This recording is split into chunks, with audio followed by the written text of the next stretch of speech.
Ukraine জুড়ে বুধবার ব্যাপক ড্রোন হামলা চালায় রাশিয়া। প্রেসিডেন্ট ভলোদিমির জেলেনস্কি জানিয়েছেন, রাতভর ৩ শতাধিক ড্রোন দিয়ে হামলা চালিয়েছে রুশ বাহিনী। টানা এই ড্রোন হামলায় খেরসন ও চেরকাসি অঞ্চলে কয়েকজন নিহতের খবর পাওয়া গেছে।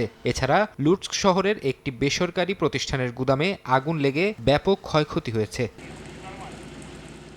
চলমান সেনা অভিযানে বড় সফলতার দাবি করেছে রাশিয়া। তারা ইউক্রেনের লুহান্স্ক অঞ্চলের পূর্ণ নিয়ন্ত্রণ নেয়ার কথা জানিয়েছে। রুশ প্রতিরক্ষা মন্ত্রণালয়ের দাবি, তাদের ওয়েস্ট সামরিক গ্রুপ এই অঞ্চল দখলে নিয়েছে। লুহান্স্কের পাশাপাশি খার্কিভ এবং জাপোরিঝিয়ার কয়েকটি গ্রামও দখলে নেয়ার দাবি করেছে মস্কো। ক্রেমলিনের মুখপাত্র দিমিত্রি পেসকভ জেলেনস্কিকে হুঁশিয়ারি দিয়ে বলেছেন, ডনবাস থেকে সেনা প্রত্যাহারের সিদ্ধান্তটি ইউক্রেনের অনেক আগেই নেওয়া উচিত ছিল।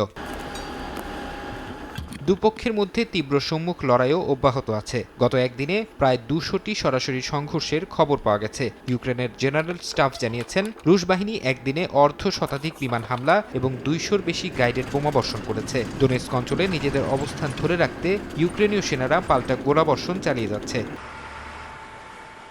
হামলা পাল্টা হামলায় দুই পক্ষই ব্যাপক ক্ষয়ক্ষতির দাবি করছে। রাশিয়া জানিয়েছে, তারা ইউক্রেনের জ্বালানি অবকাঠামো, ড্রোনের গুদাম এবং বিদেশি ভাড়াটে যোদ্ধাদের আস্তানা সহ ১৫০ শতাধিক স্থানে নিখুঁত আঘাত এনেছে। অন্যদিকে ইউক্রেনের দাবি, তারা গত একদিনে রাশিয়ার ২,০০০-এরও বেশি ড্রোন ভূপাতিত করেছে।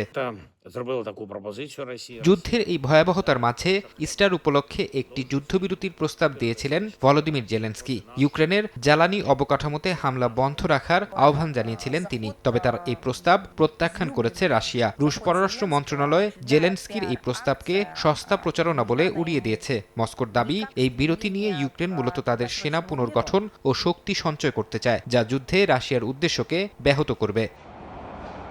ফারহাদ চৌধুরী, সময় সংবাদ।